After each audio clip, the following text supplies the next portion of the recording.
Hello guys आज की हमारी वीडियो में हम डिस्कस करेंगे कि मुस्लिम लॉ में वाइफ को कौन कौन से ग्राउंड मिले हैं डाइवोर्स लेने के।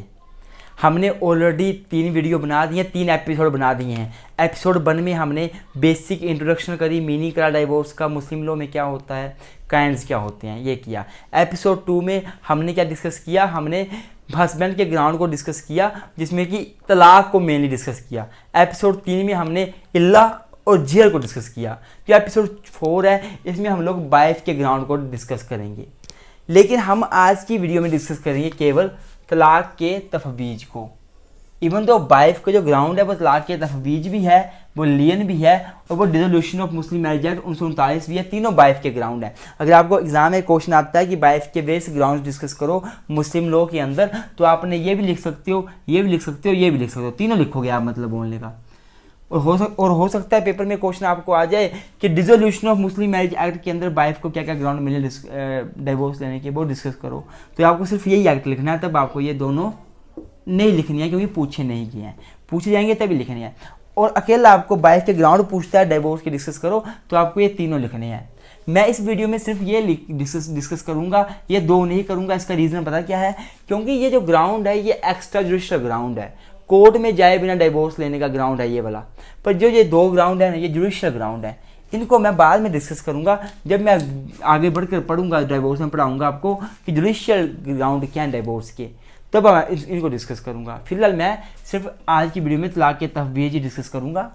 अगर पेपर में आपको अकेला वाइफ का ग्राउंड आता है डिस्कस करो डाइवोर्स के, तो आपने तीनों को डिस्कस करना है।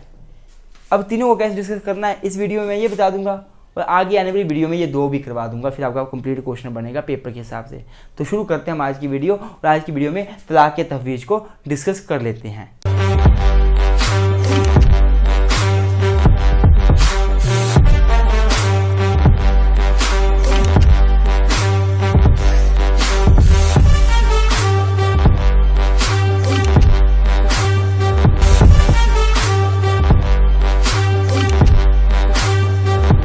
तो स्टूडेंट्स, अगर मैं तलाक के तफवीज़ की बात करूं तो इसमें क्या होता है स्टूडेंट्स, मैंने आपको जब तलाक पढ़ाया था मैंने बताया था कि तलाक की पावर सिर्फ और सिर्फ मुस्लिम हस्बैंड की है, मुस्लिम पति की है, पत्नी को तलाक की पावर नहीं है। लेकिन कुछ सर्कमस्टांसेस में, कुछ स्पेशल केसेस में जो पति है वो अपनी तलाक की पावर अपनी पत्नी को डेलीगेट कर सकता है। इसको ही तलाक के तफवीज़ कहा जाता है।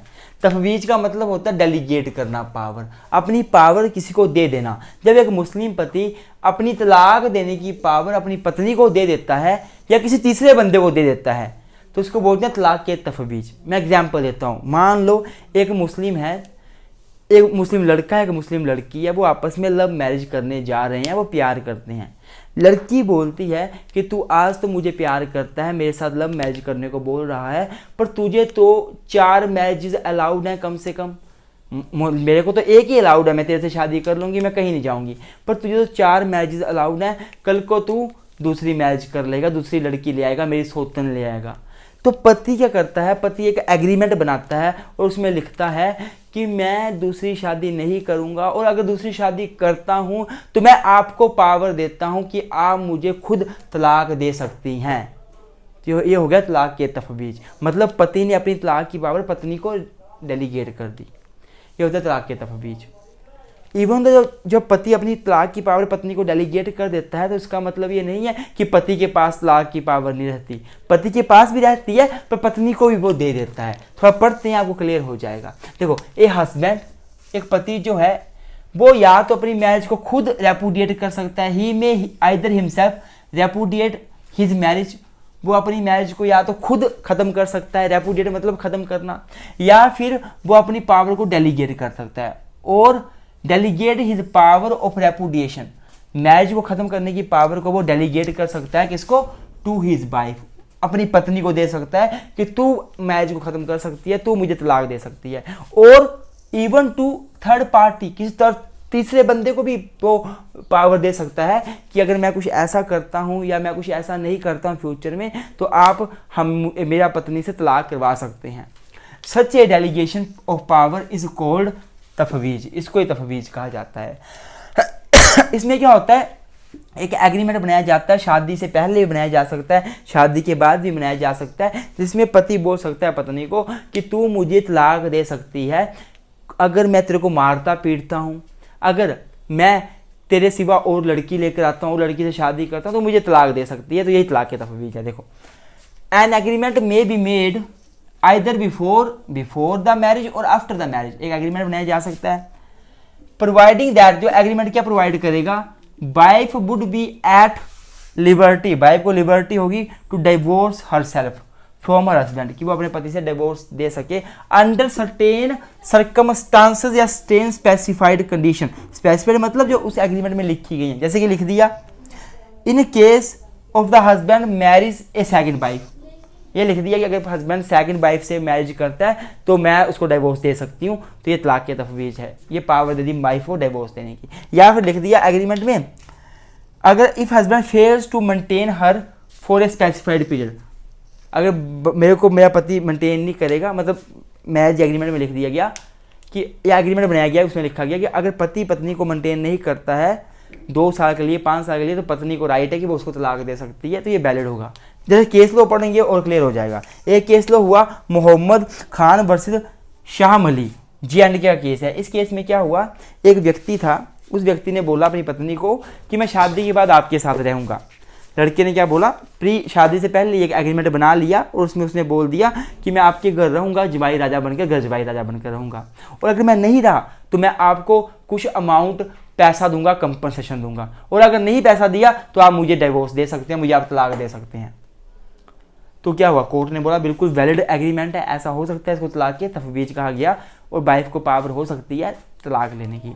दूसरा पॉइंट हुआ मंजिला बीबी वर्सेस नूर हुसैन। इस केस में क्या हुआ कि एक पति था, उसने अपनी तलाक की पावर अपनी पत्नी को डेलीगेट कर दी कबीनामा में, मतलब प्रॉपर रिटन डॉक्यूमेंट में। उसने क्या बोला कि अगर शादी के बाद कभी भी मैं आपको मारता पीटता हूँ, आपके साथ बुरा बिहेवियर करता हूँ, आप जो हैं वो मेरे को तलाक दे सकते हैं। तो कोर्ट ने क्या बोला, ये बिल्कुल वैलिड एग्रीमेंट है और वाइफ को तलाक के तफवीज है, वाइफ तलाक दे सकती है, उसको तलाक उसके हस्बैंड ने पावर दी है। अब आप हेडिंग लिखोगे husband's power to pronounce the talaq in spite of तफवीज, मतलब अगर हस्बैंड ने चाहे अपनी पावर पत्नी को दे दी है, तलाक के तफवीज कर दिया है, तफवीज डेलीगेट कर दी तलाक की पावर, लेकिन इसके बावजूद पति की तलाक की पावर रहेगी। पति कभी भी पत्नी को तलाक दे सकता है अगर पति को लगता है कि वो सही बिहेवियर नहीं कर रही, तो हमारा तलाक के तफवीज कंप्लीट होता है। अगर आपको इसके मुस्लिम लॉ के प्रॉपर नोट्स चाहिए तो हमें व्हाट्सएप करें 98 164 92 276 पे, आपको नोट्स मिल जाएंगे, पेड नोट्स रहेंगे हमारे। अगर आपने हमारे इंस्टाग्राम पेज को फॉलो नहीं किया है तो इंस्टाग्राम पेज को फॉलो कर लें, नाम है लॉ विद ट्विंस। इस पेज में हम लोग लाइव आते रहते हैं, क्वेश्चन आंसर डिस्कस करते रहते हैं, आपके जो क्वेश्चन हो, कोई क्वेरी हो, उसको भी सॉल्व आउट करते हैं। अगर हम उसमें मीम्स डालते रहते हैं, लॉ की वीडियोस डालते रहते हैं, तो आप इसको फॉलो कर लें, आपको फ़ायदा होगा। इंस्टाग्राम पेज फॉलो करने से आपको नुकसान नहीं होगा, फ़ायदा ही होगा। इसके सिवा हमारा अपना ब्लॉगिंग चैनल भी है जिसका नाम है ब्लॉग VLOG विद ट्विंस के नाम से, आप इसको ही फॉलो कर लें। आप अगर सब्सक्राइब नहीं किया सब्सक्राइब कर लें, इसमें हम अपनी लाइफ की डेली व्लॉग्स डालते रहते हैं। Thank you so much guys. तो आज की वीडियो खत्म होती है, अब हम अगली वीडियो में डिस्कस करेंगे, क्या डिस्कस करेंगे, बाकी ग्राउंड जो डिवोर्स के हैं।